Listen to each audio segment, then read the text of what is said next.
Yeah, that's nice. What's up guys, it's Rev J again. I know when we pulled the front end off of this thing, you guys were looking to see all the fun mods we were gonna do. See over here, we got a big ass pile of parts and we are getting ready to install all this stuff for the next few days. We're pretty much gonna thrash on this thing, kind of like when we did the motor, and get as much done as possible. I've got a set of heads I've been mentioning, I've got headers I've been talking about, and I've got poly motor mounts, we've got ARP hardware, we've got a whole pile of shit I'll show you guys all over there. But to put any of it on, this has all got to come apart. Engine cover's already off, hood's never been back on, so oh well. Apparently the brackets are done, but they're not in my hands yet.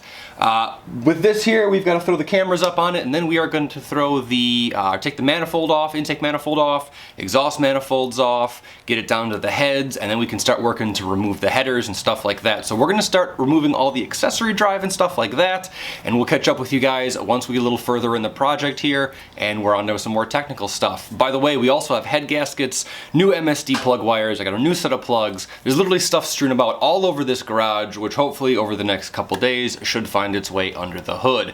So we're gonna start ripping this thing apart and we will catch up with you guys halfway in there. The engine cover has already been removed, which means we can jump right into disconnecting everything else attached to the intake manifold. This includes the vacuum lines, the PCV system, and the fuel lines.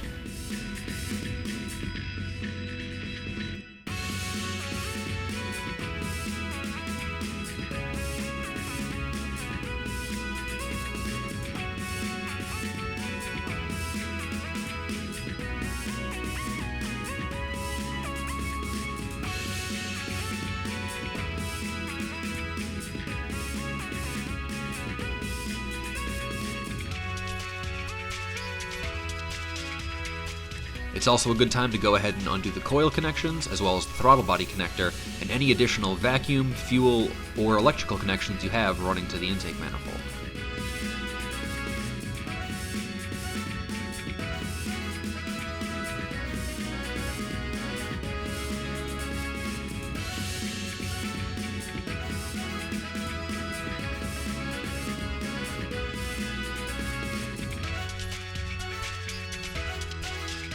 Then we can undo our wideband and our O2 sensors, disconnect the rest of the exhaust, and drop the Trailblazer SS manifolds out from the bottom.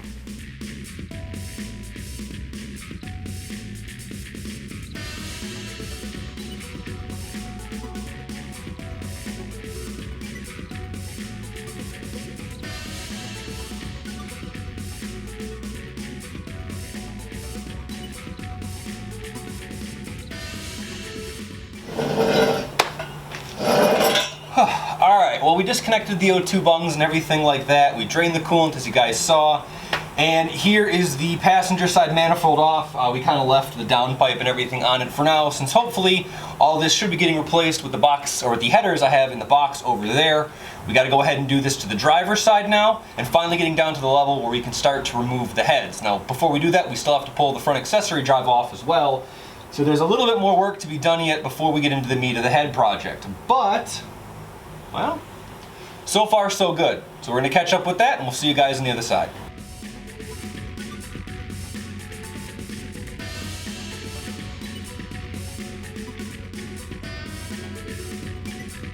We removed the intake tube, and Sandwiches and I could lift the intake manifold up and off the heads.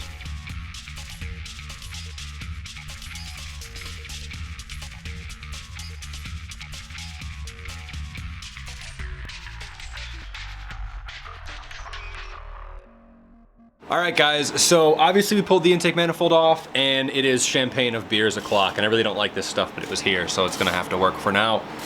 We started pulling out the bolts on the motor mounts. I have a set of the Prothane red motor mounts sitting over there, which I'll show you guys in a second. Since we've lightened up almost everything off the top of the engine here, we just have to get the front accessories off. Now is a pretty good time to go ahead and mess with this. We also started checking the header clearance, which now is a pretty good point to check, because as soon as we put those motor mounts in, that's going to be pretty much the permanent position of the motor, and that's also going to determine if we have to make any other modifications to the headers. We slid them in once, and the clearances were okay, but they hit in a couple little areas, but they're all minor. So far, it seems like these headmans are gonna fit. So we'll kind of see how they go here as things move along. But so far, so good. So we're gonna go ahead and get another jack under the oil pan here and lightly lift the motor up. That is how they tell you to do it, by the oil pan, because it's a structural member in this case. So we're gonna jack that up, and that should lift the motor mounts off of the perches. They're already loosened up, so we can just pretty much drop them out. There's one bolt left in either of them. And we can put the Prothane reds in place, and then that's kind of the last thing before the heads come all the way off. All we have to do is start jacking it up and moving on from there. That's it, guys. So let's finish the rest of this shitty beer and get back to work. You can see how worn out the stock small block Chevy mounts really are.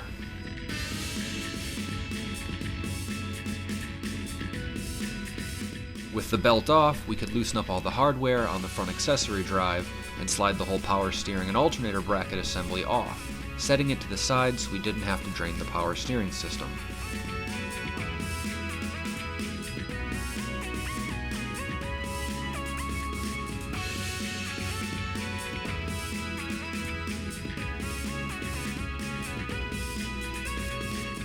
After we take the motor's weight off of them, the stock mounts can unbolt from the adapter plates, and the new Prothane mounts can be slid in from the bottom and bolted into place. This was a lot easier having two sets of hands to be able to manipulate the mounts and bolt them in at the same time.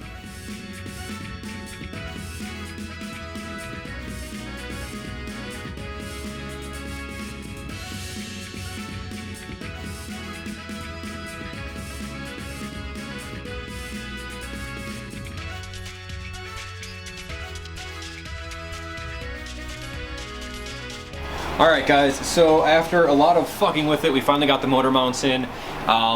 Interestingly enough, you have to jack it up by the oil pan, which I kind of mentioned. It's a little weird doing it at first. Just make sure you have everything disconnected, because you don't want to actually like lift the entire vehicle by the oil pan, but just the weight of the motor is fine. Ours took a little shaking back and forth, but we finally got them positioned and centered. The new mounts, you know, if you wiggle this thing back and forth, which you guys can't really see, there is no play in it. The old ones, which I'll show you guys in a second, are pretty chewed up. They don't have much resistance. You reuse most of the old hardware. Ours was in decent shape, and then they give you two new center bolts to go down to the perches. That all went pretty smoothly once we had it down off the engine stands, and so far it looks like we gained just a little bit of clearance on the passenger side, and the motion has decreased a lot, so that's kind of one thing checked off here. Prothane mounts, done, off the list, completed, happy there. Then it's basically on to the next set of challenges. Pulling the valve covers off. We got the mounts off, or we got the accessory drive off here a minute ago, so now we can pull the valve covers off, start to get the Valvetrain stuff out, and then we can take a look at the new heads that are ready to go on once these are off. It's a lot of work to do left, a lot of unbolting, a lot of that kind of stuff, but we're getting a large percentage of the way there, so we just gotta kind of keep plugging on and move on to trying to disconnect the heads.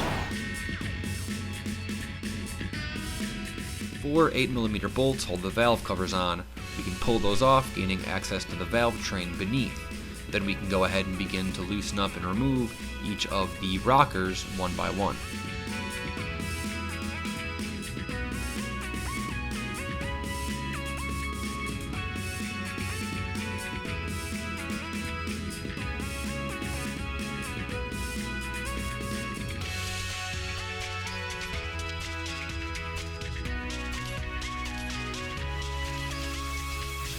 If you're reusing your rockers, it's super important you go ahead and keep them in the order that they came out so you can put them back in the same way.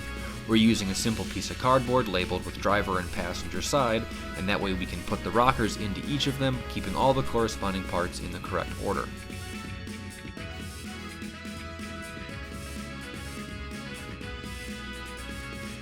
Then I can pull out my Texas speed hardened push rods. We'll be reusing those, so each of them was inspected and then put in a bath of oil and set aside.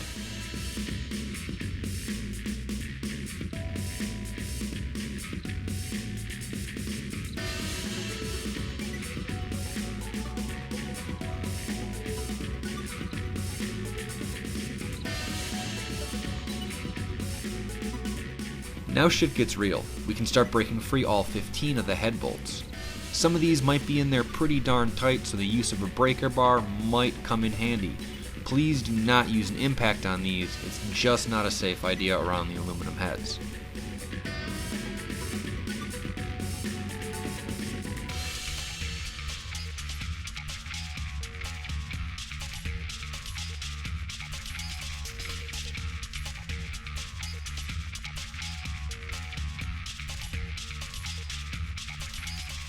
And don't be surprised if a little bit of coolant comes trickling out. It's just what was left in the water jacket after you drained the cooling system.